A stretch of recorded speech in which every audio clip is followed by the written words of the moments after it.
so the next topic I want to talk about is specifically slavery. Slavery was not invented by Columbus, and it was not something new back then. Slavery was has been practiced for years, like thousands of years. The Egyptians, the Arabs, the Romans, the Phoenicians. It's, you know, all conquerors back then, they enslaved people. The prisoners of war were used as slaves. It doesn't make slavery good. Of course it's not good. Everyone would agree that slavery is a horrible thing, but it was not invented by Christopher Columbus. The indigenous tribes, they had their slaves. The Aztecs, the Mayans, the Incas. If one tribe was warring over another tribe, you think they just let that tribe go? No, they took the men that were alive, and now they're slaves. So this whole idea that just Christopher Columbus came and just came and brought slavery and invented slavery, and just the peaceful Tainos and all the people in the New World was just these peaceful, loving people. Yes, they had a different culture, and it was more geared towards the earth, and some tribes are more peaceful than others. The Tainos are more peaceful than others. They were more peaceful than the Caribs. But use logic. The Tainos had, they had the caciques, which is the chiefs. They also had warriors. I'm not sure of the name. I don't know if it's Bejique. I don't know. The warriors of the Tainos. Why would there be warriors within the Taino tribe if there was no war? And who would they be training? Who would they be fighting? Other tribes, because that's humanity. You know, that's humanity.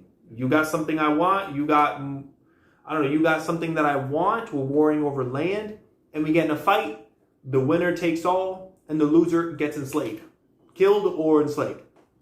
That's it. You know. So I think it's just just crazy, the whole idea that Columbus he brought slavery over. If Columbus was really thinking about slavery from the first time he landed, then he would have enslaved them right then and there as soon as he came and the Tainos came out and was like, yo, who are you? He would have said, get the chains. We're taking them right now. Why did Columbus bring Spaniards to work the gold mines on his second voyage? He brought 1,700 Spaniards on his second voyage, and he came back for the Spaniards to work the gold mines.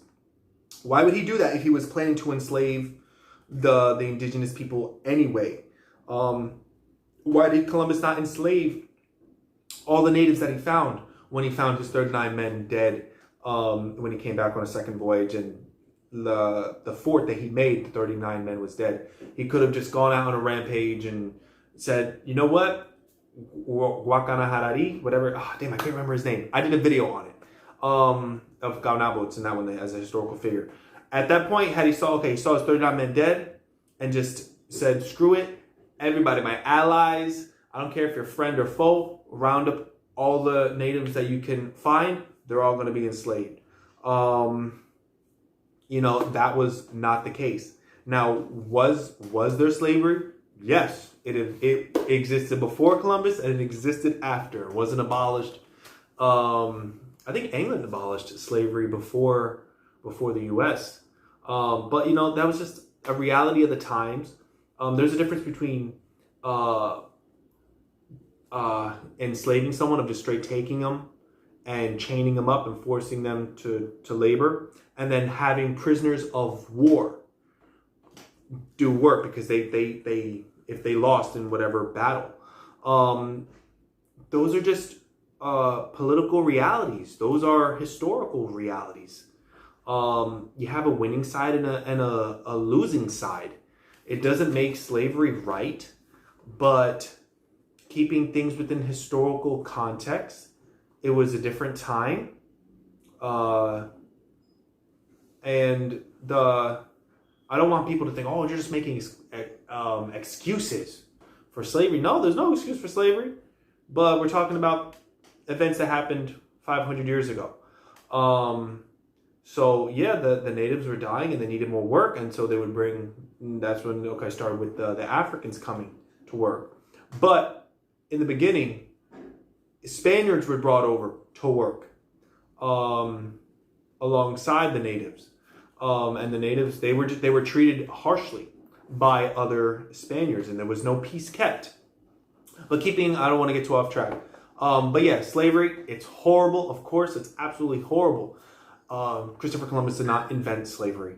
It existed in the New World, and Native Americans, indigenous people, were practicing slavery before Columbus came around, between themselves, because war, there were many different tribes. I don't know what it is with some people. They make it seem like from South America to North America, that these entire continents and all of Central America, because you had the Aztecs and the Mayans by Mexico, Central America, and then you had the Incas in Peru, and then of course you have all these other many tribes.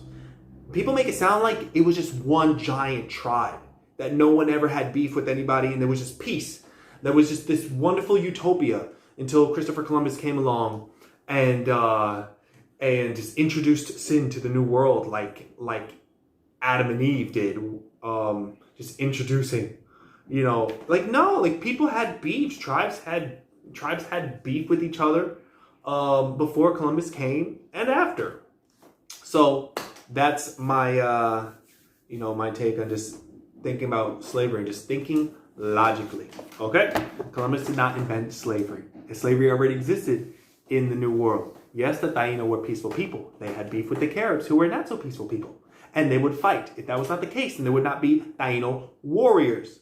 If there's no war, there's no need for warriors. So yes, people killed each other before Columbus came. People killed each other. People warred with each other. Chiefs disagreed with each other. Chiefs tried to take each other's lands and burn each other's villages and take each other's women's. And then, treaties would try and be made and bring peace. And so they'd marry the daughters from one chief to the son of another chief and unite. That's humanity. That's history. That's been done for thousands of years. That's just it was not invented by one guy named Christopher Columbus. Okay?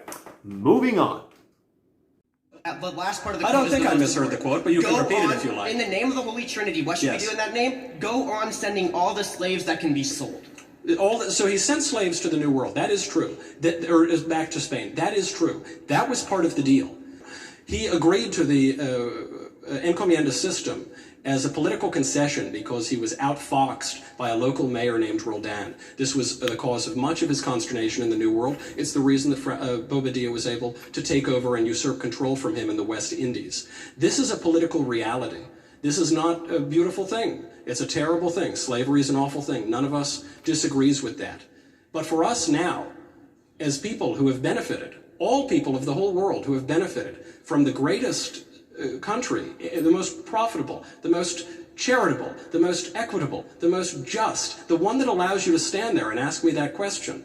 For us to spit on that man who made all of it possible because he made some moral concessions in order to take the most ambitious voyage at that time in the history of man is so bizarrely ungrateful. It is so ignorant of historical and political realities as to be naive and sophomoric.